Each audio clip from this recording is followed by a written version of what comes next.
Hello ഹെൽക്കൻസ് ഫാമിൻ്റെ പുതിയൊരു വീഡിയോയിലേക്ക് എല്ലാവർക്കും സ്വാഗതം. അപ്പോൾ ഇന്ന് ഞാൻ ഒറ്റയ്ക്കാണ് കേട്ടോ വീഡിയോയ്ക്ക് വന്നിരിക്കുന്നത്. കാരണം രണ്ടുപേരെയും ഉറക്കി കിടത്തിയിട്ട് ഞാൻ എടുക്കുന്ന വീഡിയോ ആണ്. ഞാൻ ഒറ്റയ്ക്ക് ഈ വീഡിയോ ചെയ്യാനുള്ള കാരണം എന്താണെന്ന് വെച്ചിട്ടുണ്ടെങ്കിൽ എൻ്റെ ലൈഫിൽ ഞാൻ ഫേസ് ചെയ്തിട്ടുള്ള ഒരു ചെറിയൊരു കാര്യം നിങ്ങളായിട്ട് ഷെയർ ചെയ്യാൻ വേണ്ടിയാണ്. മെയിനായിട്ടുള്ളത് ഈ ഒരു കമൻറ്റാണ് കേട്ടോ. ഈ ഒരു കമൻറ്റ് എനിക്ക് ഇടയ്ക്കിടയ്ക്ക് വീഡിയോൻ്റെ താഴെ വരുന്നുണ്ട്. അപ്പോൾ ഞാൻ വീഡിയോ ചെയ്യണമെന്ന് ഓർത്ത്, പക്ഷേ ചില സാങ്കേതിക കാരണങ്ങളാലാണ് ഇതിങ്ങനെ നീണ്ടു പോയത് കേട്ടോ. അപ്പോൾ എൻ്റെ പിമ്പിൾസ് എൻ്റെ ലൈഫിൽ ഉണ്ടാക്കിയ കുറേ കാര്യങ്ങളുണ്ട്. അത് ഉണ്ടായ സമയത്തും ഇപ്പം ഇല്ലാത്ത സമയത്തൊക്കെ ഉള്ള അതെങ്ങനെ മാറ്റിയെടുത്തു എന്നുള്ളൊക്കെ ഒരു ചെറിയൊരു വീഡിയോ ആണ് ഇത്. അപ്പോൾ എൻ്റെ പിമ്പിൾസ് എൻ്റെ ലൈഫിൽ വന്ന ആ ഒരു ജേർണിയുടെ സ്റ്റോറി പറയുകയാണെന്നുണ്ടെങ്കിൽ, ഞാനൊരു 9th 10th ഒക്കെ പഠിക്കുന്ന സമയത്താണ് എൻ്റെ ഫേസിൽ പിമ്പിൾസ് സ്റ്റാർട്ടായത്, വന്നു തുടങ്ങിയത്. 10th ഒക്കെ ആയപ്പോഴാണ് കൂടുതലായത്. അന്നൊക്കെ ഈ മണൽത്തരി പോലത്തെ കുഞ്ഞു കുരുക്കളായിരുന്നു. ഫേസ് ഫുള്ളും അങ്ങനെ തന്നെയായിരുന്നു കേട്ടോ. ഫുള്ളെന്ന് പറഞ്ഞിട്ടുണ്ടെങ്കിൽ എങ്ങും ഗ്യാപ്പില്ല. അത് കണ്ണും ഈ ഒരു ഏരിയ മാത്രം ഗ്യാപ്പ് ഉണ്ടായിരുന്നുള്ളൂ. പിന്നെ ഈ മൂക്കിൻ്റെ ഈ ഒരു പോർഷൻ, ബാക്കി എല്ലാ സ്ഥലത്തും ഈ മണൽത്തരി പോലത്തെ കുഞ്ഞു കുരുക്കളാണ്. ആ കുരു പഴുത്ത് കഴിയുമ്പോൾ ഞാൻ അതിങ്ങനെ കിടന്ന് പൊട്ടിക്കും. അപ്പം അമ്മ എന്നോട് പറയാറുണ്ട്, മോളെ ഇത് പൊട്ടിക്കരുതെന്ന് പറയാറുണ്ട്. പക്ഷെ ഞാനത് കേൾക്കാറില്ല. കാരണം എനിക്ക് ഇങ്ങനെ ഈ പഴുത്ത് ഇങ്ങനെ ഇതായിട്ടിരിക്കണം എനിക്കിഷ്ടമല്ല. അപ്പം ഞാൻ എന്ത് ചെയ്യും, അതങ്ങോട്ട് കുത്തി ഇങ്ങനെ കൈ കൊണ്ട് തന്നെ ഞാനതങ്ങനെ പൊട്ടിക്കുമായിരുന്നു.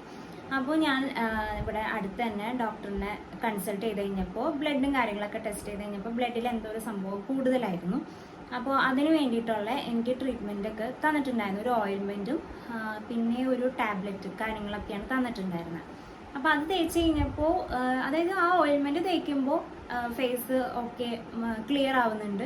പിന്നെ അത് സ്റ്റോപ്പ് ചെയ്യുമ്പോൾ വീണ്ടും പഴയ പോലെ തന്നെ അതിനേക്കാട്ട് കൂടുതൽ വരാൻ തുടങ്ങി. അപ്പോൾ ഞാൻ എന്തെന്ന് വെച്ചിട്ടുണ്ടെങ്കിൽ ആ മെഡിസിൻ സ്റ്റോപ്പ് ചെയ്തിട്ട് നമ്മുടെ നാച്ചുറൽ ആയിട്ടുള്ള കുറേ മഞ്ഞൾ, കസ്തൂരി മഞ്ഞൾ, അങ്ങനത്തെ സംഭവങ്ങളൊക്കെ ഉണ്ടല്ലോ, അതൊക്കെ പരട്ടി കഴിഞ്ഞപ്പോൾ പിന്നെയും ഒരു മാറ്റമൊക്കെ വന്നിട്ടുണ്ടായിരുന്നു. അത്യാവശ്യം കുറവും കാര്യങ്ങളൊക്കെ ഉണ്ടായിരുന്നു. അങ്ങനെ അത് കുറഞ്ഞു വന്നു കഴിഞ്ഞപ്പോൾ +1 +2 അങ്ങനെ പോയി. പ്ലസ് ടു ഒക്കെ ആയപ്പോഴും ഇങ്ങനെ ഈ പീരീഡ്സിൻ്റെ ടൈം ആകുമ്പോൾ വരുന്ന കുരുക്കളല്ലാണ്ട് അങ്ങനെ വലിയ രീതിയിലുള്ള കുരുക്കളുണ്ടായിരുന്നില്ല. പക്ഷെ ആ 10th വന്ന കുരു ഞാൻ പൊട്ടിക്കുകയായിരുന്നല്ലോ. അപ്പോൾ അതിൻ്റെയൊക്കെ ആ ഒരു പാടും കാര്യങ്ങളൊക്കെ സ്റ്റിൽ അത് ഉണ്ടായിരുന്നു. അങ്ങനെ അന്നത്തെ പോലത്തെ വലിയ ഫേസ് ഫുള്ള് കുരു അങ്ങനെയൊന്നും ഉണ്ടായിരുന്നില്ല. അങ്ങനെ +2 കഴിഞ്ഞു. ഞാൻ ഡിഗ്രിക്ക് ജോയിൻ ചെയ്തു. ഞാൻ BSc ഒപ്റ്റോമെട്രി ആണ് പഠിച്ചത്. അപ്പോൾ 2014 ഞാൻ BScക്ക് ജോയിൻ ചെയ്തു. ഞാൻ എറണാകുളത്താണ് പഠിച്ചത്. അപ്പോൾ അവിടെ ഹോസ്റ്റലിൽ നിന്നിട്ടാണ് ഞാൻ പഠിക്കുന്നത്. അപ്പോൾ ഒബ്വിയസ്ലി ഹോസ്റ്റലിൽ നിൽക്കുമ്പോൾ നമുക്ക് വീട്ടിലത്തെ ഫുഡും കാര്യങ്ങളൊന്നും തന്നെ കിട്ടില്ല. അവിടുത്തെ ഫുഡും കാര്യങ്ങളൊക്കെ ആയിരിക്കും. അപ്പോൾ ഫുഡ് മാറിയത് കൊണ്ടും കുറച്ച് ബുദ്ധിമുട്ടും കാര്യങ്ങളൊക്കെ ഉണ്ടായിരുന്നു. അങ്ങനെ ഞാൻ 2014 അഡ്മിഷൻ എടുത്തു. എൻ്റെ ഓർമ്മ ശരിയാണെന്നുണ്ടെങ്കിൽ ഒരു 2016-17 ആ ഒരു കാലഘട്ടത്തിൽ, 2015 or 16-17 ആ ഒരു കാലഘട്ടത്തിൽ എനിക്ക് വയറുവേദന കാര്യങ്ങളൊക്കെ വരാൻ തുടങ്ങി. അങ്ങനെ ഞാൻ ഹോസ്പിറ്റലിൽ പോയി സ്കാൻ ചെയ്ത് നോക്കി കഴിഞ്ഞപ്പോൾ എനിക്ക് 2 ഓവറിയിലും സിസ്റ്റും കാര്യങ്ങളൊക്കെ ഉണ്ടായിരുന്നു. അങ്ങനെ PCOD ഉണ്ടെന്ന് എനിക്ക് ഡയഗ്നോസ് ചെയ്തു. അപ്പോൾ PCOD ഉണ്ടായത് കൊണ്ടാണ് എൻ്റെ ഫേസിൽ ഇതേപോലെ പിമ്പിൾസൊക്കെ വന്നും പോയിക്കൊണ്ടേയിരുന്നത്. ആ ഒരു സമയമായപ്പോഴത്തേക്കും അത്യാവശ്യം പിമ്പിൾസും കാര്യങ്ങളൊക്കെ ഈ കവിളത്തൊക്കെ ഉണ്ടായിരുന്നു, നെറ്റത്തൊക്കെ ഉണ്ടായിരുന്നു. മെയിനായിട്ട് എൻ്റെ ഫേസിൽ പിമ്പിൾസ് വരുന്നത് കവിള്, താടി, നെറ്റിയിൽ അധികം വരില്ല, എന്നാലും 2 കവിളും താടിയുമൊക്കെയാണ് പിമ്പിൾസ് കൂടുതൽ വന്നിട്ടുണ്ടായിരുന്നത്. അപ്പോൾ PCOD ഉണ്ടെന്ന് പറഞ്ഞു കഴിഞ്ഞപ്പോൾ എനിക്ക് അതിന് വേണ്ടിയിട്ട് മെഡിസിൻ കാര്യങ്ങൾ തന്നു. കാരണം എനിക്ക് പീരീഡ്സ് വല്ലപ്പോഴൊക്കെ ആവാറുണ്ടായിരുന്നുള്ളൂ. പക്ഷെ ഞാനതങ്ങനെ കാര്യമായിട്ട് എടുത്തിട്ടുണ്ടായിരുന്നില്ല. വരുമ്പോൾ വരട്ടെ എന്നുള്ളൊരു മൈൻഡായിരുന്നു ആ ഒരു ടൈമിൽ. കാരണം ഈ പീരീഡ്സ് വരുമ്പോൾ വയറുവേദനയൊക്കെ ഉള്ള കാരണം നമ്മൾക്ക് വരാണ്ടിരിക്കുമ്പോൾ ഒരു ചെറിയൊരു സന്തോഷം ആ സമയത്ത് ഉണ്ടായിരുന്നു. അപ്പോൾ അത് കാരണം നമ്മളങ്ങനെ വലിയ കാര്യമായിട്ട് എടുത്തിട്ടുണ്ടായില്ല. ഇനിയിപ്പോൾ പീരീഡ്സ് ആയാൽ തന്നെ ഞാൻ വയറുവേദന വരുമല്ലോ എന്ന് ഓർത്തിട്ട്, അല്ലെങ്കിൽ ചെറിയൊരു വേദന വരുമ്പോഴത്തേക്ക് ഞാൻ മെഫ്താൾ എപ്പോഴും എൻ്റെ കയ്യിൽ സ്റ്റോക്ക് ഉണ്ടാവും. മെഫ്താൾ എടുത്ത് ഞാൻ കഴിക്കുമായിരുന്നു. അങ്ങനെ ഈ ഒരു ട്രീറ്റ്മെൻറ്റിന് വേണ്ടിയിട്ട് ഞാൻ ഹോസ്പിറ്റലിൽ അവിടുത്തെ ഡോക്ടറെ കാണാൻ പോയി കഴിഞ്ഞപ്പോൾ ഡോക്ടർ എന്നെ നിർത്തി പൊരിച്ചിട്ടുണ്ടായിരുന്നു. കാരണം മെഫ്താൾ ഒരിക്കലും ഒന്നിൽ കൂടുതൽ കഴിക്കാൻ പാടില്ല. ഒരെണ്ണം തന്നെ കഴിക്കുന്നത് ഇച്ചിരി ടാസ്ക്കാണ്. ഒന്നിൽ കൂടുതൽ കഴിക്കാൻ പാടില്ല. ഞാനൊക്കെ ഒരു ദിവസം വേദന വേണ്ടല്ലോ എന്ന് വിചാരിച്ചിട്ട്, കാരണം ക്ലാസ്സിൽ പോകണം, അപ്പോൾ നമ്മൾ ഒറ്റയ്ക്കല്ലേ, വീട്ടിലും അല്ല, അപ്പോൾ കുറേ കാര്യങ്ങളൊക്കെ ചെയ്യാനുണ്ട്. അപ്പോൾ അത് കാരണം തന്നെ വേദന തിന്നണ്ടല്ലോ എന്ന് വിചാരിച്ചിട്ട് ഞാൻ ഒരു ദിവസം 3 കഴിക്കാറുണ്ടായിരുന്നു, ടാബ്ലറ്റ് കഴിക്കാറുണ്ടായിരുന്നു. അപ്പോൾ ഡോക്ടറോട് ഈ കാര്യം പറഞ്ഞു കഴിഞ്ഞപ്പോൾ, ഡോക്ടറോടും വക്കീലിനോടും കള്ളം പറയരുതെന്നാണല്ലോ, അപ്പോൾ പറഞ്ഞു കഴിഞ്ഞപ്പോൾ ഡോക്ടർ എന്നെ നല്ലോണം ചീത്ത പറഞ്ഞിട്ടുണ്ടായിരുന്നു. അത് ഒരിക്കലും അത്രയും ഇത് കഴിക്കരുതെന്നാണ് പറഞ്ഞത്. അതിൻ്റെ ദോഷഫലങ്ങളൊക്കെ ഉണ്ട് ഈ ഒരു സംഭവത്തിന്. കാര്യം നമുക്ക് പെയിൻ ഉണ്ടാവില്ല എന്നുള്ളതല്ലാണ്ട് അതിൻ്റെ സൈഡ് എഫക്റ്റ് നല്ലപോലെ നമുക്ക് എഫക്റ്റ് ചെയ്യും. അങ്ങനെ ഞാൻ PCODക്ക് വേണ്ടിയിട്ട് ട്രീറ്റ്മെൻറ്റ് എടുത്തു. എനിക്ക് തോന്നുന്നത് ഒരു 17 ഡേയ്സ് കഴിക്കാനൊരു ടാബ്ലറ്റും, അത് കഴിഞ്ഞിട്ട് ഗ്യാപ്പ് ഇട്ടിട്ട് വീണ്ടും അത് റീസ്റ്റാർട്ട് ചെയ്യണം. അങ്ങനത്തെ ഒരു കോഴ്സ് ആയിരുന്നു, ടാബ്ലറ്റിൻ്റെ കോഴ്സ് ആയിരുന്നു. അപ്പോൾ ടാബ്ലറ്റ് കഴിക്കുമ്പോൾ പീരീഡ്സ് ആവും, അത് നിർത്തുമ്പോൾ വീണ്ടും പീരീഡ്സ് പഴയ പോലെ തന്നെ വല്ലപ്പോഴും വന്നില്ല, അങ്ങനത്തെ ഒരു ഇതായിരുന്നു. അപ്പോൾ എനിക്ക് തന്നെ ഒന്നാമത് ആ ടാബ്ലറ്റ് ഹോർമോൺ ചേഞ്ചസ് വരുത്താനുള്ള ഒരു ടാബ്ലറ്റ് ആയിരുന്നു. അപ്പോൾ എനിക്കത് കഴിച്ചപ്പോൾ ഭയങ്കര ബുദ്ധിമുട്ടുകളായിരുന്നു. അതായത് ഞാൻ ചുമ്മാ ഇങ്ങനെ തടിച്ച് വീർക്കുക, എൻ്റെ വയറ് നന്നായിട്ട് ചാടുക. ഒന്നാമത് പീരീഡ്സ് കറക്റ്റ് അല്ലാത്തതുകൊണ്ട് ഈ ബാഡായിട്ടുള്ള ബ്ലഡ് ഇങ്ങനെ കെട്ടി നിന്നിട്ട് എൻ്റെ വയറൊക്കെ നല്ലപോലെ ചാടിയിട്ടുണ്ടായിരുന്നു. ഈ കുടവയറൊക്കെ പോലെ ഇങ്ങനെ ഇരുന്നിരുന്നത്. അപ്പോൾ ഞാൻ തന്നെ ആ മെഡിസിൻ സ്റ്റോപ്പ് ചെയ്തു. കാരണം എനിക്കതൊട്ടും പറ്റുന്നില്ല. ഭയങ്കര എനിക്ക് അത് കഴിച്ചപ്പോൾ തൊട്ടുള്ള കുറേ ബുദ്ധിമുട്ടുകൾ എനിക്ക് സ്റ്റാർട്ട് ചെയ്തു. അതായത് കുറച്ച് നടക്കുമ്പോഴത്തേക്കും ഭയങ്കര കതപ്പ്, അല്ലെങ്കിൽ ഞാൻ ഭയങ്കരമായിട്ട് ഇങ്ങനെ മുഖമൊക്കെ ആകെ ചീർത്ത് ഇങ്ങനെ ഇരിക്കുന്നു. പിന്നെ വിശപ്പൊന്നും അങ്ങനെ അധികം ഇല്ല. അപ്പോൾ അങ്ങനത്തെ കുറേ ബുദ്ധിമുട്ടുകൾ എനിക്കത് കഴിച്ചപ്പോൾ തൊട്ട് സ്റ്റാർട്ട് ചെയ്തു. അപ്പം ഞാൻ തന്നെ അത് സ്റ്റോപ്പ് ചെയ്തു. പിന്നെ അത് മാത്രമല്ല, അത് കഴിക്കുമ്പോൾ മാത്രം പീരീഡ്സ് ആവുക, കഴിക്കാത്തപ്പോൾ പീരീഡ്സ് ആവണില്ല. അപ്പം ഞാനത് ലൈഫ് ലോങ് കഴിക്കണമല്ലോ എന്ന് പറഞ്ഞിട്ട് ഞാൻ തന്നെ ആരോടും ചോദിക്കേണ്ട അഡ്വൈസും കാര്യങ്ങളൊന്നും എടുക്കാണ്ട് ഞാൻ തന്നെ അത് സ്റ്റോപ്പ് ചെയ്തു. അങ്ങനെ ഞാനൊരു 2017-18 എനിക്ക് ഇന്റേൺഷിപ്പ് പീരീഡ് ആയിരുന്നു. ഇന്റേൺഷിപ്പ് എനിക്ക് തമിഴ്നാട്ടിലായിരുന്നു. ഞങ്ങളുടെ ഹോസ്പിറ്റലിൽ തന്നെ വേറൊരു ബ്രാഞ്ചിലായിരുന്നു എനിക്ക് ഇന്റേൺഷിപ്പ് ഉണ്ടായിരുന്നത്. അപ്പോൾ 2014 to 16 എന്ന് പറഞ്ഞിട്ടുണ്ടെങ്കിൽ ക്ലാസ്, അതായത് കോളേജിൽ നിന്ന് ഹോസ്റ്റലിൽ നിന്ന് കോളേജ്, പിന്നെ ഹോസ്റ്റലിൽ നിന്ന് മെസ്സ്, അങ്ങനത്തെ ഒരു റൊട്ടീനായിരുന്നു. അതായത് നമുക്കങ്ങനെ വല്ലാണ്ട് ശരീരം അങ്ങനെ പരിപാടി ഒന്നുമില്ല. ക്ലാസ്സിൽ ചെന്ന് ഇരിക്കുക, ക്ലാസ് കഴിയുമ്പോൾ ഹോസ്റ്റലിൽ വന്ന് കിടക്കുക, ഫുഡ് കഴിക്കാൻ വേണ്ടി മെസ്സിൽ പോവുക, ഇരുന്ന് പഠിക്കുക, നോട്ട്സ് ചെയ്താൽ, അതൊക്കെ തന്നെയായിരുന്നു ആ ഒരു റൊട്ടീൻ. നമുക്ക് ശരീരം അനങ്ങുന്ന ഒരു പരിപാടിയില്ല. പിന്നെ അവിടെ വല്ല ആർട്സോ അങ്ങനെ എന്തെങ്കിലുമൊക്കെ വേണം, ഡാൻസും കാര്യങ്ങളൊക്കെ ചെയ്യാനായിട്ട്. അതല്ലാണ്ട് ശരീരം അനങ്ങുന്ന ഒരു പരിപാടി നമുക്ക് ആ ഒരു വർഷങ്ങളിൽ ഉണ്ടായിട്ടില്ല. അപ്പോൾ ഞാൻ ഇന്റേൺഷിപ്പിന് പോയി കഴിഞ്ഞപ്പോഴാണ് ശരിക്കും പണിയെടുത്തത്. കാരണം നമുക്ക് അവിടെ ഹോസ്പിറ്റൽ ഫീൽഡ് ആയതുകൊണ്ട് തന്നെ നല്ലപോലെ അങ്ങോട്ടും ഇങ്ങോട്ടും ഒക്കെ ഓടേണ്ട കുറേ പണികൾ ഉണ്ടായിട്ടുണ്ട്. അപ്പോൾ ആ ഒരു വർഷം ഞാൻ നന്നായിട്ട് ഓടി, എൻ്റെ ശരീരം നന്നായിട്ട് അനങ്ങിയിട്ടുണ്ട്. അപ്പോൾ ആ ഒരു വർഷം പിന്നെ ഫുഡ് നന്നായിട്ട് ചേഞ്ച് ആയി. കാരണം തമിഴ്നാട്ടിൽ പൊതുവേ വെജാണ് കൂടുതൽ. പിന്നെ അവിടുത്തെ ഹോസ്റ്റൽ ഭയങ്കര ശോകമായിരുന്നു. നമ്മൾ ബിസ്ക്കറ്റ് വരെ കഴിച്ചിരുന്ന സമയം ഉണ്ടായിട്ടുണ്ട്. പിന്നെ കിട്ടുന്ന ഫുഡാണെങ്കിലും അറിയാലോ, തമിഴ്നാട്ടിലെ ഫുഡ് എന്ന് പറഞ്ഞിട്ടുണ്ടെങ്കിൽ ഭയങ്കര വ്യത്യസ്തമായിട്ടുള്ള ഫുഡുകളാണ്. അപ്പോൾ എനിക്ക് എന്തോ അത് ഭയങ്കരമായിട്ട് എൻ്റെ ബോഡിക്ക് അത് ഭയങ്കര ആപ്റ്റായി. അപ്പോൾ ആ ഒരു വർഷം എനിക്ക് ഒന്നും ചെയ്യാണ്ട് തന്നെ കറക്റ്റായിട്ട് പീരീഡ്സ് വന്നു. പിന്നെ എനിക്ക് മനസ്സിലായി, ബോഡി അനങ്ങി കഴിഞ്ഞിട്ടുണ്ടെങ്കിൽ നമുക്ക് നമ്മുടെ ശരീരത്തിൽ ഇങ്ങനെ കുറേ മാറ്റങ്ങളൊക്കെ വരുമെന്ന് എനിക്കപ്പോൾ മനസ്സിലായി. അപ്പോൾ എനിക്ക് ആ ഒരു വർഷം കറക്റ്റായിട്ട് പീരീഡ്സ് ഒക്കെ വന്നിട്ടുണ്ടായിരുന്നു. പിന്നെ അത് കഴിഞ്ഞ് ഞാൻ നാട്ടിലെത്തി കഴിഞ്ഞപ്പോഴും ആ ഒരു റൊട്ടീൻ ഞാൻ കണ്ടിന്യൂ ചെയ്തായിരുന്നു. പക്ഷെ എന്തോ അറിയില്ല, വീണ്ടും അതുപോലെ തന്നെ ബാക്ക് ടു ഇതായി. ചിലപ്പോൾ വരും, ചിലപ്പോൾ വരില്ല എന്നുള്ള രീതിയായി. പിന്നെ ഞാനത് മൈൻഡ് ആക്കാൻ പോവാറേ ഉണ്ടായിരുന്നില്ല. നിർത്തി ഞാൻ ആ പരിപാടി. നമ്മളിങ്ങനെ കുറേ അതിനെ പറ്റിയിട്ട് ചിന്തിച്ച് കഴിഞ്ഞിട്ട് ഉണ്ടെങ്കിലാണ് പ്രശ്നം. അപ്പോൾ അത് കാരണം ഞാൻ അതിനെ പറ്റിയിട്ട് ഒന്നും ചിന്തിക്കാൻ പോവാറുണ്ടായിരുന്നില്ല. അങ്ങനെ ഞാൻ എൻ്റെ കോഴ്സും കാര്യങ്ങളൊക്കെ കഴിഞ്ഞു. പിന്നെ ഞാൻ ജോലിക്ക് കയറി കഴിഞ്ഞപ്പോഴും എനിക്ക് ആവുമായിരുന്നു. പക്ഷേ എല്ലാ മാസവും കറക്റ്റ് ഡേറ്റിൽ അങ്ങനത്തെ ഒന്നും ഉണ്ടാവാറില്ലായിരുന്നു. വല്ലപ്പോഴൊക്കെ ആവുമ്പോൾ ആവട്ടെ എന്നുള്ളൊരു മൈൻഡിൽ ഞാനും നിന്നു. പിന്നെയെന്ന് പറഞ്ഞിട്ടുണ്ടെങ്കിൽ പിന്നെ ഞങ്ങളുടെ കല്യാണം കഴിഞ്ഞു. 2021 കല്യാണം കഴിഞ്ഞു. അപ്പോഴൊന്നും ഞാൻ ട്രീറ്റ്മെൻറ്റ്, ഈ PCODക്കെതിരെ ഞാൻ ഒരു ട്രീറ്റ്മെൻറ്റും അന്ന് ഞാൻ നിർത്തി വെച്ചതാണ്. പിന്നെ ഞാൻ ഒരു ട്രീറ്റ്മെൻറ്റും കൊടുത്തിട്ടുണ്ടായിരുന്നില്ല കേട്ടോ. അപ്പോൾ ഈ കൺസീവ് ആവോ എന്നുള്ള ഒരു ടെൻഷനും കാര്യങ്ങളൊന്നും എനിക്ക് അതുവരെയൊക്കെ ഉണ്ടായിരുന്നില്ല. പക്ഷെ കല്യാണം കഴിഞ്ഞപ്പോൾ ഉണ്ടായിരുന്നു. കാരണം ആദ്യത്തെ ഒരു 4 months ആവാണ്ടായി കഴിഞ്ഞപ്പോൾ എനിക്ക് ചെറിയൊരു ടെൻഷൻ ഉണ്ടായിരുന്നു. പിന്നെ കുഴപ്പമില്ല, എല്ലാം ദൈവത്തിൻ്റെ കയ്യിലാണല്ലോ എന്ന് വിചാരിച്ചിട്ട് നമ്മളതങ്ങനെ മൂവ് ഓൺ ചെയ്തു. അപ്പോൾ 2021 തന്നെ ഞാൻ സെപ്റ്റംബറിൽ അച്ഛൻ്റെ അടുത്തേക്ക് ദുബായിലേക്ക് പോയി. ഡിസംബറിൽ ഞാൻ പ്രഗ്നൻ്റ് ആണെന്ന് അറിഞ്ഞു. അപ്പോൾ അത് ഭയങ്കര ഒരു എന്താ പറയുക, ഭയങ്കര സർപ്രൈസ്ഡായിരുന്നു. കാരണം ഞങ്ങൾ രണ്ടുപേരും ടെൻഷൻ അടിച്ചിരുന്നൊരു കാര്യമാണ്. PCOD ഉള്ള കാരണം പൊതുവേ ഒരു ടോപ്പ് എന്ന് പറഞ്ഞിട്ടുണ്ടെങ്കിൽ PCOD ഉള്ളവർക്ക് കൺസീവ് ആവാൻ നല്ല ബുദ്ധിമുട്ടാണ്, ട്രീറ്റ്മെൻറ്റ് എടുക്കണം എന്നൊക്കെയാണ്. പക്ഷെ അതെല്ലാവർക്കും അങ്ങനെ ഇല്ലെന്നാണ് എനിക്ക് തോന്നുന്നത്. ഇത് എൻ്റെ കാര്യം എന്ന് പറഞ്ഞിട്ടുണ്ടെങ്കിൽ ദൈവാനുഗ്രഹം കൊണ്ടാണെന്നുള്ളത് എനിക്ക് 100% ഉറപ്പാണ്. കാരണം ഒരു ട്രീറ്റ്മെൻറ്റ് എടുക്കാണ്ട് തന്നെയാണ് ഞാൻ 2 കുട്ടികളുടെ അമ്മയായിട്ട് ഇപ്പോൾ നിങ്ങളുടെ മുന്നിലിരിക്കുന്നത്. അപ്പോൾ അതിൽ ഞാൻ ഭയങ്കര ഹാപ്പിയാണ്. ദൈവത്തിൻ്റെ ഗിഫ്റ്റാണ് എൻ്റെ 2 കുഞ്ഞുമണികൾ. ഓക്കെ, അപ്പം ഞാൻ പ്രഗ്നൻ്റ് ആയി, അതായത് എൻ്റെ മൂത്ത കുഞ്ഞിനെ ഏതപ്പനെ പ്രഗ്നൻ്റ് ആയിട്ട് എനിക്ക് തോന്നുന്നു അവനെ പ്രഗ്നൻ്റ് ആയി 2 മാസം ആയപ്പോഴാണ് എൻ്റെ ഫേസ് ഫുള്ളായിട്ട് ചേഞ്ച് ആവാൻ തുടങ്ങിയത്. ഫുൾ എന്ന് പറഞ്ഞു കഴിഞ്ഞാൽ ഞാൻ അത്രയും നാളെ എങ്ങനെയായിരുന്നു അതുപോലെ ഒന്നും അല്ലായിരുന്നു എൻ്റെ ഫേസ്. പെട്ടെന്നായിരുന്നു ചേഞ്ച് വന്നത്. അത് ഡേ ബൈ ഡേ ഒന്നല്ല, പെട്ടെന്നൊരു ചേഞ്ച് വന്നു. അതായത് എൻ്റെ ഫേസ് ഫുള്ള് കുരുക്കൾ, അതും ചക്ക പോലത്തെ കുരുക്കൾ, ഭയങ്കര വൃത്തികേടായിട്ടുള്ള. ഒരാൾ കണ്ടുകഴിഞ്ഞിട്ടുണ്ടെങ്കിൽ അയ്യേ എന്ന് പറയാവുന്ന രീതിയിൽ എനിക്ക് തന്നെ എൻ്റെ മുഖം നോക്കുമ്പോൾ അയ്യേ എന്ന് പറയും. കാരണം ഞാൻ അധികം നോക്കാറില്ല ആ സമയത്ത്.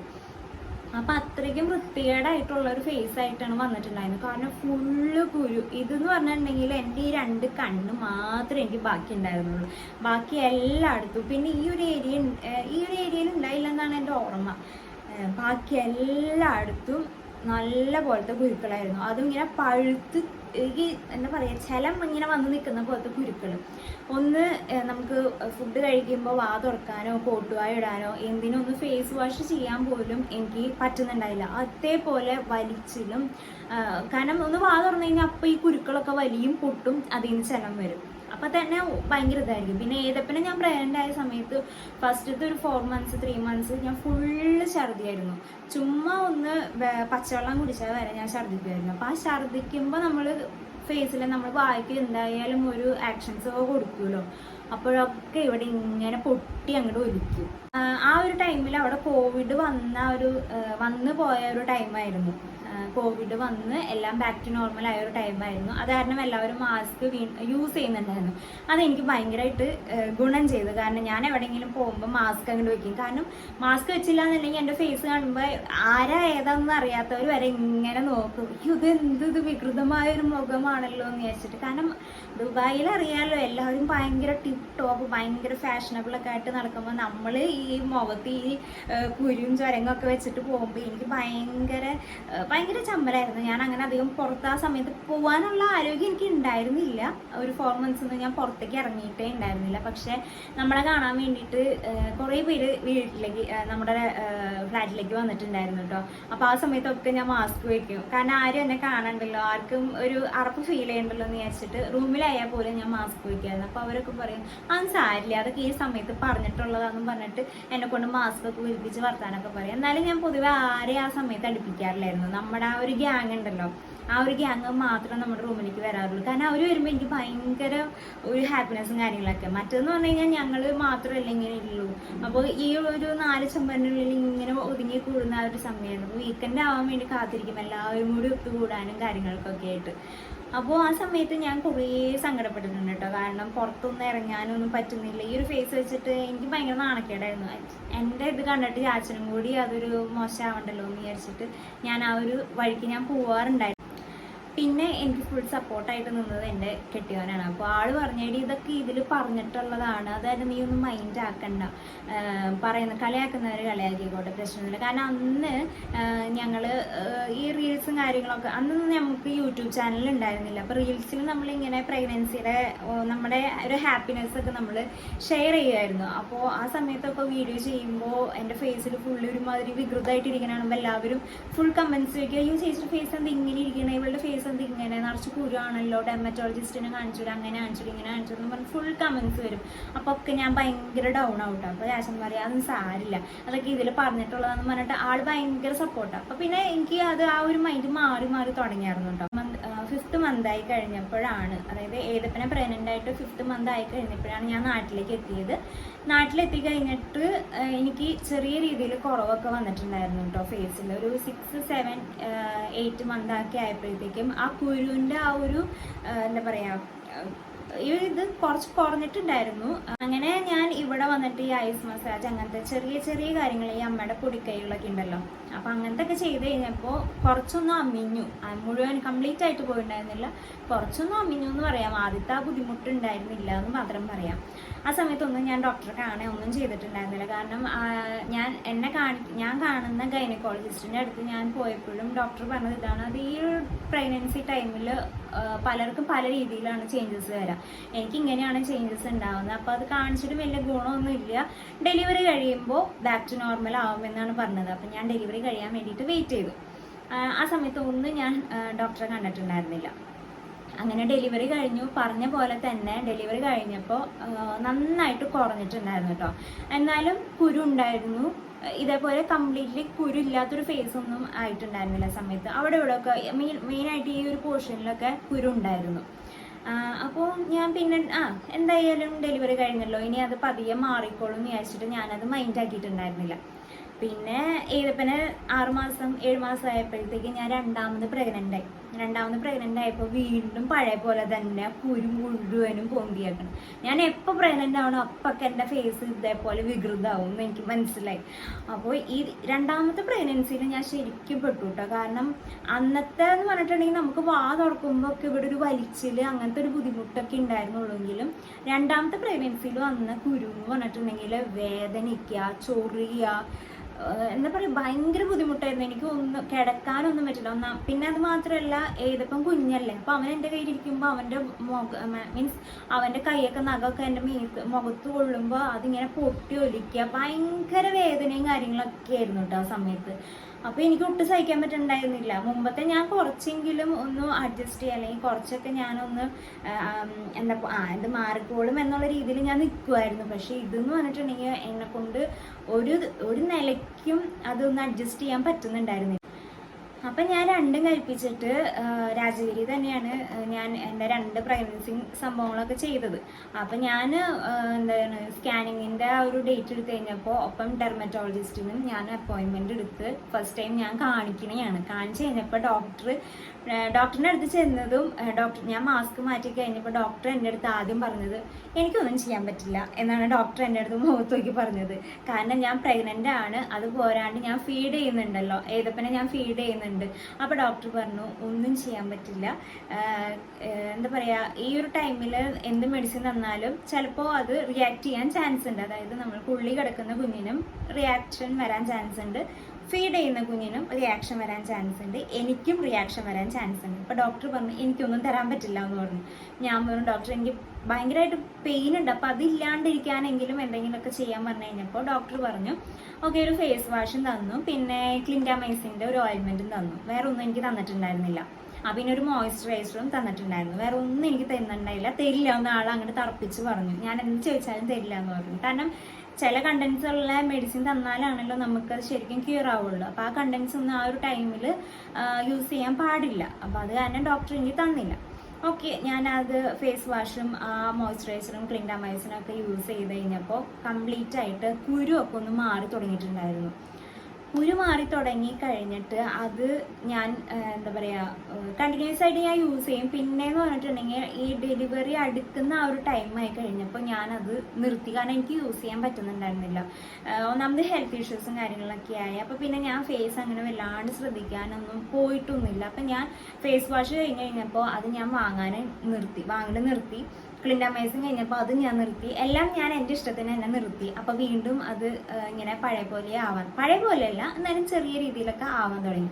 പിന്നെ എൻ്റെ മൈൻഡിൽ മുമ്പത്തെ ഉണ്ടല്ലോ ഡെലിവറി കഴിഞ്ഞിട്ടുണ്ടെങ്കിൽ ഇത് ഓക്കെ ആവും എന്നുള്ളൊരു സംഭവം ഉള്ള കാരണം ഞാൻ ഡെലിവറി കഴിയാൻ വേണ്ടിയിട്ട് വെയിറ്റ് ചെയ്തു. അതേപോലെ തന്നെ ഡെലിവറി കഴിഞ്ഞപ്പോൾ ഭയങ്കരമായിട്ട് ചേഞ്ച് ആയിട്ടോ. ഭയങ്കരമായിട്ട് ചേഞ്ച് ആയെന്ന് പറഞ്ഞിട്ടുണ്ടെങ്കിൽ എനിക്ക് ആ ചേഞ്ച് ഫീൽ ചെയ്തത് എങ്ങനെയാണെന്ന് വെച്ചിട്ടുണ്ടെങ്കിൽ, ഞാൻ ഫസ്റ്റ് ഡെലിവറിക്ക് ശേഷം പ്രസവരക്ഷ ഒന്നും ഞാൻ ചെയ്തിട്ടുണ്ടായിരുന്നില്ല. എനിക്ക് എല്ലാം ചാച്ചൻ തന്നെയാണ് ചെയ്തിട്ടുണ്ടായത്. അതായത് ബോഡി സ്ട്രെച്ചിങ്, ബോഡി മസാജ് കാര്യങ്ങളൊക്കെ പുള്ളിയാണ് ചെയ്തിട്ടുണ്ടായത്. പുള്ളി 2 മാസത്തിന് മേലെ ഉണ്ടായിരുന്നു ഫസ്റ്റ് ഡെലിവറി കഴിഞ്ഞിട്ട്. സെക്കൻഡ് ഡെലിവറി പെട്ടെന്നായതുകൊണ്ട് തന്നെ ആൾക്ക് പെട്ടെന്ന് ലീവും കാര്യങ്ങളൊന്നും എടുക്കാൻ പറ്റിയിട്ടുണ്ടായിരുന്നില്ല. അപ്പോൾ ഒരു 10 days 15 days ഉണ്ടായിരുന്നുള്ളൂ ആൾ. അപ്പോൾ ആ സമയത്ത് ആളെനിക്ക് ഇതൊക്കെ ചെയ്തത് തന്നിട്ടുണ്ടായിരുന്നു. പക്ഷേ സെക്കൻഡ് പ്രഗ്നൻസി ഗ്യാപ്പ് ഇല്ലാണ്ട് അടുത്തടുത്തായതുകൊണ്ട് ഹെൽത്ത് ഇഷ്യൂസ് വേണ്ടല്ലോ എന്ന് വിചാരിച്ചിട്ട് പ്രസവരക്ഷ ചെയ്തിട്ടുണ്ടായിരുന്നു. ആ പ്രസവ രക്ഷയിൽ എനിക്ക് നല്ല ചേഞ്ച് എൻ്റെ ബോഡിയിൽ ഉണ്ടായിട്ടുണ്ട്. അതേപോലെ എന്താ പറയുക 100% ചേഞ്ച് ഉണ്ടായത് എൻ്റെ ഫേസിലാണ്. ആ കുട്ടി എനിക്ക് നല്ല പോലെ മസാജ് ചെയ്ത് തന്നു. എൻ്റെ ഫേസിൽ ഉണ്ടായിരുന്ന ഈ ഫാറ്റ് കാര്യങ്ങൾ, അതേപോലെ ഈ പിമ്പിൾസ് വന്നിട്ടുള്ള ഇതുണ്ടായിരുന്നു, തടിപ്പ് കല്ലപ്പൊക്കെ ഉണ്ടായിരുന്നു എൻ്റെ ഫേസിൽ. പിമ്പിൾസ് ഫുള്ള് വന്നേക്കണ കാരണം കല്ലപ്പ് നല്ല പോലെ ഉണ്ടായിരുന്നു എൻ്റെ ഫേസിൽ. ഇവളത് നല്ല പോലെ കൈയൊക്കെ വെച്ച് അങ്ങോട്ട് ഉടച്ച് എൻ്റെ ഫേസിലെ ഫുള്ള് കാര്യങ്ങൾ സെറ്റാക്കി. അന്ന് എനിക്ക് മനസ്സിലായി ഇതിലാണ് എൻ്റെ ഫേസ് ഒന്ന് ചേഞ്ച് ആയതെന്നുള്ളത് എനിക്ക് മനസ്സിലായി. അത് ഞാൻ ഇപ്പോഴും പറയാറുണ്ട് കേട്ടോ, മിക്കയിടത്ത് ഞാൻ പറയാറുണ്ട് ഫേസ് മസാജ് നല്ല പോലെ ചെയ്തിട്ടുണ്ടെങ്കിൽ നമ്മുടെ കല്ലപ്പ് കാര്യങ്ങളൊക്കെ പോയിട്ടുണ്ടെങ്കിൽ അത്യാവശ്യം ഒരു ഇത് നമുക്ക് ഫീൽ ചെയ്യുമെന്ന് പറഞ്ഞിട്ടുണ്ട്. ഈ സെക്കൻഡ് ഡെലിവറി കഴിഞ്ഞപ്പോഴാണ് ശരിക്കും പറഞ്ഞിട്ടുണ്ടെങ്കിൽ എൻ്റെ ഫേസിൽ ചേഞ്ച് ആവാൻ തുടങ്ങിയത്. പക്ഷെ അന്നേരവും ആ ഒരു ടൈം കഴിയുമ്പോഴും ചെറിയ 2-3 ആദ്യത്തെ അത്ര ഒന്നുമില്ല കേട്ടോ, 2-3 കുരുക്കളൊക്കെ വരുമായിരുന്നു. അപ്പോൾ ഞാൻ എന്ത് ചെയ്തു, വീണ്ടും ഡോക്ടറെ കാണാൻ പോയി. അന്ന് കണ്ട ഡോക്ടറെ തന്നെ ഞാൻ വീണ്ടും കാണാൻ പോയി. ഡോക്ടർ എന്നെ കണ്ടു കഴിഞ്ഞപ്പോൾ തന്നെ ഡോക്ടർ പറഞ്ഞു ഇതിനും ഞാൻ മെഡിസിൻ തരില്ല എന്ന് പറഞ്ഞു. ഞാൻ പറഞ്ഞു ഡോക്ടർ ഞാനിപ്പോൾ പ്രഗ്നൻ്റ് അല്ല. അവൻ വേണ്ട, പ്രഗ്നൻ്റ് ആവണ്ട, ഫീഡ് ചെയ്യുന്നില്ലേ, അത് കാരണം തരാൻ പറ്റില്ല എന്ന് പറഞ്ഞു.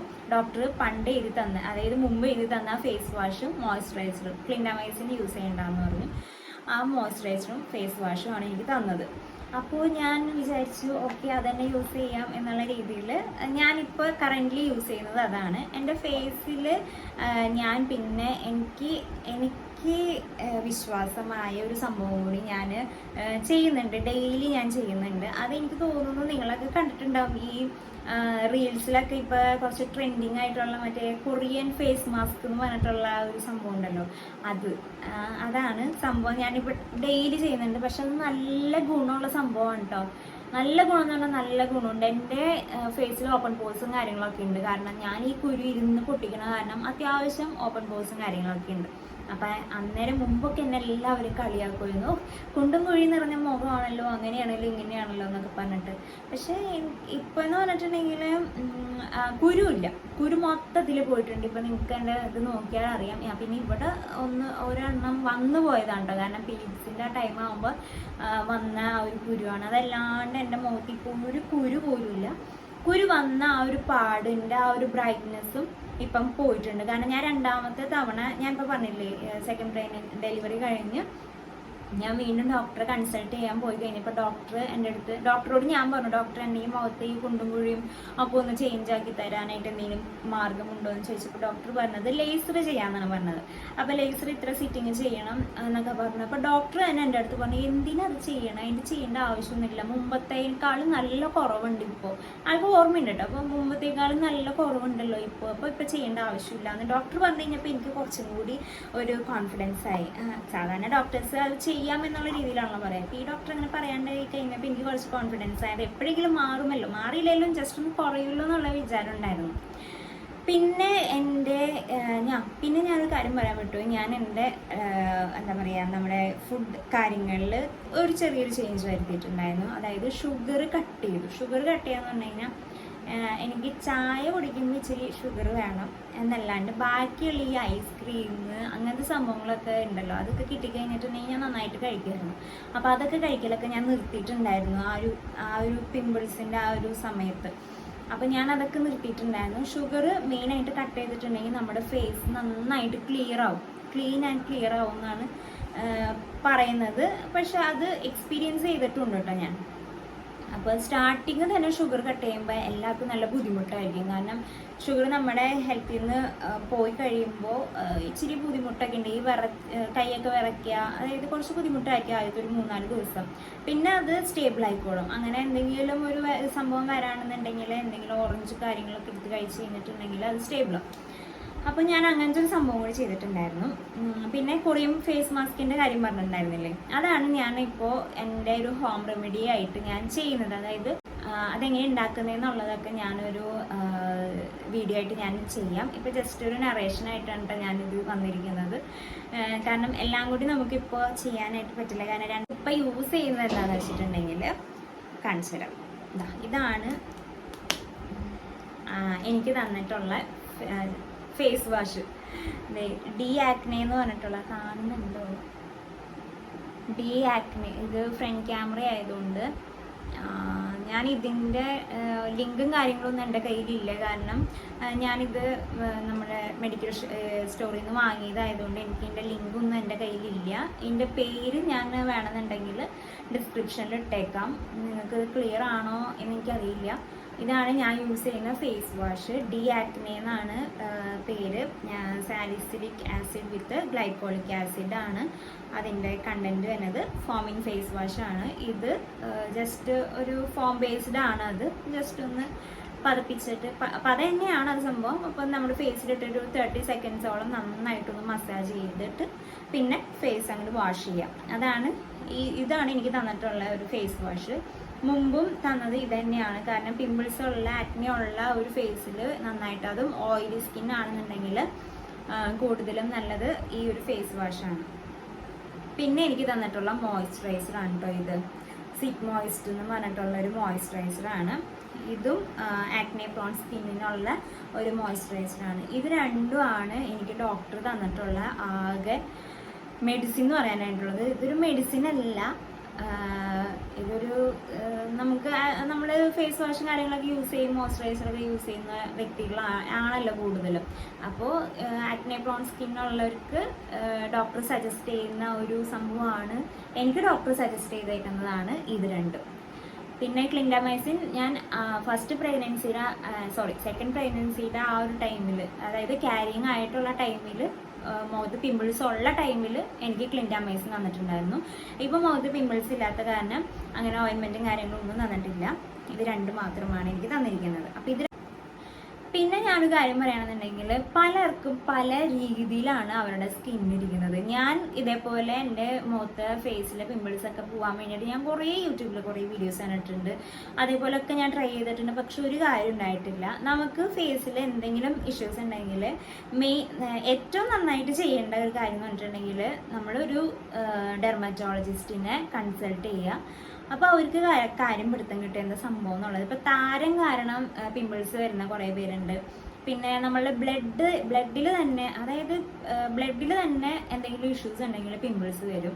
അപ്പോൾ അങ്ങനെ പലർക്കും പല രീതിയിലാണ്. അപ്പോൾ എനിക്ക് വന്നേക്കുന്ന രീതി ആയിരിക്കില്ല മറ്റുള്ളവർക്ക് വരിക, അല്ലെങ്കിൽ മറ്റുള്ളവർക്ക് വന്നേക്കുന്ന രീതി ആയിരിക്കില്ല എനിക്ക് വന്നിട്ടുണ്ടാവുക. എനിക്ക് പിമ്പിൾസ് വന്നത് എൻ്റെ പ്രഗ്നൻസി ജേണിയിൽ ഉണ്ടായിട്ടുള്ള ഹോർമോൺ ചേഞ്ചിൻ്റെ ഭാഗമായിട്ടാണ് എൻ്റെ ഫേസിൽ അത്രയും ആക്നേസ് വന്നത്.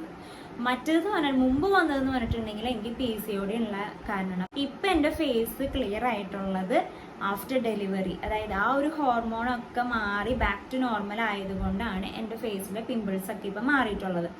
ഞാനിപ്പോഴും പറയാണ്, എൻ്റെ ഫേസ് ഫുൾ ക്ലിയർ അല്ല കേട്ടോ. നിങ്ങൾ വീഡിയോയിൽ കാണുമ്പോൾ ഞാൻ ഫിൽറ്റർ കുത്തി കയറ്റുന്നതാണ്. കാരണം എന്നെ നേരിട്ട് കണ്ടിട്ടുള്ള ആരെങ്കിലും ഈ വീഡിയോസ് കാണുന്നുണ്ടെങ്കിൽ അവർക്ക് മനസ്സിലാവും. കാരണം പിമ്പിൾസ് വന്നിട്ടുള്ള ആ ഒരു ബ്ലാക്ക് മാർക്കും കാര്യങ്ങളൊക്കെ ചെറുതായിട്ടൊക്കെ ഉണ്ട്. അങ്ങനെ വലുതായിട്ടല്ല, പണ്ടത്തെ പോലെയല്ല. ഇപ്പോൾ കുറച്ച് ഇങ്ങനെ കമ്മിയായിട്ട് വരുന്നുണ്ട്. അതിൻ്റെ ആ ഒരു ബ്രൈറ്റ്നെസ് ഒക്കെ കുറഞ്ഞു വരുന്നുണ്ട്. അപ്പോൾ ഇങ്ങനെ നമ്മളിപ്പോൾ പൊതുവെ വീഡിയോസ് എടുക്കുന്നവരൊക്കെ ഈ ഫിൽറ്ററും അല്ലെങ്കിൽ മേക്കപ്പ് കാര്യങ്ങളൊക്കെ ചെയ്യുന്നതാണ്. ഞാനായാൽ തന്നെ ഈ ക്രീമും പൗഡർ ഫൗണ്ടേഷനൊക്കെ ഇടുന്നുണ്ട്. നമുക്കതൊരു കോൺഫിഡൻസ് ആണ്. ചിലർ പറയുക ഫിൽറ്റർ കുത്തി കയറ്റിയിട്ടുള്ള സംഭവമല്ലേ. ഫിൽറ്റർ നമുക്ക് യൂസ് ചെയ്യാൻ വേണ്ടിയിട്ട് വെച്ചേക്കുന്നതാണല്ലോ. അപ്പോൾ നമ്മൾ ഫിൽറ്ററൊക്കെ യൂസ് ചെയ്യും. അതിലൊന്നും ഒരു ചമ്മലും കാര്യങ്ങളും ഞാൻ ചെയ്യുന്നുണ്ട് കേട്ടോ. ഉള്ള കാര്യം പറയാമല്ലോ. ചില വീഡിയോസിലൊക്കെ ഞാൻ ചെയ്യാറുണ്ട്. നമുക്കതൊരു ചെറിയൊരു കോൺഫിഡൻസ് ആയിരിക്കാം. അപ്പോൾ നമ്മളെന്തിനാ നമ്മുടെ കോൺഫിഡൻസ് ലെവൽ കളയാൻ നിൽക്കുന്നത്. ഞാൻ വല്ലാണ്ട് മേക്കപ്പ് ഇട്ടിട്ടില്ല. കാരണം നിങ്ങൾക്ക് ചിലപ്പോൾ അറിയാൻ പറ്റുമായിരിക്കും മുഖത്ത് ആ ഒരു ബ്ലാക്ക് മാർക്കും കാര്യങ്ങളൊക്കെ. പിന്നെ എൻ്റെ കണ്ണിന് ഇപ്പോൾ ചെറിയൊരു ഡാർക്ക് സർക്കിൾ ഉണ്ട്. കാരണം ഇപ്പം നന്നായിട്ട് ഉറങ്ങാൻ പറ്റുന്നത് കാരണം ഡാർക്ക് സർക്കിൾ നല്ല പോലെ വന്ന് തുടങ്ങിയിട്ടുണ്ട്. അപ്പോൾ ഇതൊക്കെയാണ് എൻ്റെ ലൈഫിലുള്ള ഒരു ആക്നെ പ്രോണിൻ്റെ ഒരു ജേണി എന്ന് പറഞ്ഞിട്ടുണ്ടെങ്കിൽ. ഇപ്പോൾ പ്രഗ്നൻസി ടൈമിലാണ് ഞാൻ കൂടുതലായിട്ട് ഈ ഒരു സംഭവം എൻ്റെ ലൈഫിൽ കുറച്ച് വേദനാജനകമാക്കിയത്. കാരണം ഞാൻ തന്നെ പേടിച്ച് പോയിട്ടുണ്ട് എൻ്റെ മുഖം കണ്ടിട്ട്. കാരണം എന്ന് പറഞ്ഞിട്ടുണ്ടെങ്കിൽ ഞാൻ എന്താ പറയുക, ഫേസൊക്കെ വാഷ് ചെയ്യുമ്പോൾ എനിക്ക് വേദന കാരണം ഞാൻ കരഞ്ഞിട്ടൊക്കെ ഉണ്ട്. പിന്നെ അതല്ല, എൻ്റെ ഫേസ് കണ്ടിട്ട് അമ്മ വരെ കരഞ്ഞിട്ടുണ്ട്. അപ്പോൾ അങ്ങനത്തെ കുറേ സംഭവങ്ങൾ ഉണ്ടായിട്ടുണ്ട്. അപ്പോൾ അതാണ് ഞാൻ പറഞ്ഞത്, പലർക്കും പല രീതിയിലാണ് ആക്നേസ് വരുന്നത്. അപ്പോൾ ബെറ്റർ ഒരു ഡെർമറ്റോളജിസ്റ്റിനെ കൺസൾട്ട് ചെയ്തിട്ട് അതിനനുസരിച്ചിട്ട് നീങ്ങുന്നതായിരിക്കും. കാരണം മറ്റുള്ളവരുടെ മറ്റുള്ളവരുടെ സ്കിൻ ടോൺ അല്ല മറ്റുള്ളവരുടെ ബ്ലഡിലുള്ള സംഭവങ്ങളല്ല നമ്മുടെ ബ്ലഡിലുള്ളത്. പിന്നെ എന്ന് പറയാനായിട്ട് കുറേ പേര് കമൻസിൽ ചോദിച്ചിട്ടുണ്ട്, ചേച്ചി എങ്ങനെയാണ് വണ്ണം കുറഞ്ഞത്, 2 ഡെലിവറി കഴിഞ്ഞിട്ട് എങ്ങനെയാണ് വണ്ണം കുറഞ്ഞത്, വയറ് കുറഞ്ഞത് എന്നൊക്കെ ചോദിച്ചിട്ടുണ്ട്. അപ്പോൾ അതിൻ്റെ ഒരു വീഡിയോ ഞാൻ ചെയ്യുന്നുണ്ട്. കാരണം എനിക്കത് ചാച്ചനില്ലാണ്ട് ചെയ്യാനായിട്ട്, അതായത് ഈ ചെറിയൊരു എക്സസൈസും കാര്യങ്ങളൊക്കെ ഉണ്ട്, അത് പുള്ളി ഇല്ലാണ്ട് ചെയ്യാനായിട്ട് എനിക്ക് പറ്റില്ല. അത് തന്നെയാണ് ഞാനിങ്ങനെ ആ ഒരു വീഡിയോ ഡിലേ ആക്കി പോണത്. ഞാനപ്പോൾ ഇതേപോലെ ഒരു നറേഷൻ വീഡിയോ ഞാൻ എന്തായാലും ഇടുന്നുണ്ട്. കാരണം കുറേ ആയിട്ട് എല്ലാവരും ചോദിക്കുന്നുണ്ട്. അപ്പോൾ പിന്നെ ഞാൻ ഇങ്ങനെ ഇടാണ്ടിരിക്കുന്നതൊന്നും മോശമല്ലേ. അപ്പോൾ എൻ്റെ ഒരു കാര്യം ഞാൻ നിങ്ങളായിട്ടൊന്ന് ഷെയർ ചെയ്യാം എന്ന് വിചാരിച്ച് അത് ഞാൻ വൈകാണ്ട് തന്നെ ഇടുന്നുണ്ട്. മറ്റേ എക്സസൈസ് കാര്യങ്ങൾ അങ്ങനത്തെ വീഡിയോസൊക്കെ ഞാൻ എന്തായാലും ചാച്ചൻ വരുമ്പോൾ ഞങ്ങൾ ഒരുമിച്ച് ഒരു വീഡിയോ ആയിട്ട് ചെയ്യാം. അപ്പോൾ ഇതൊക്കെയാണ് എൻ്റെ ലൈഫിലുണ്ടായിരുന്ന ആ ഒരു പിമ്പിൾസിൻ്റെ ജേർണി എന്ന് പറയാനായിട്ട്. അപ്പോൾ ഇത്രയും നേരം എൻ്റെ ഈ വായ്ത്താളം കേട്ടുകൊണ്ടിരുന്ന എല്ലാവർക്കും ഒരുപാട് നന്ദിയുണ്ട്. അപ്പോൾ അടുത്ത വീഡിയോ ആയിട്ട് വരുന്നത് വരേക്കും എല്ലാവർക്കും ബൈ.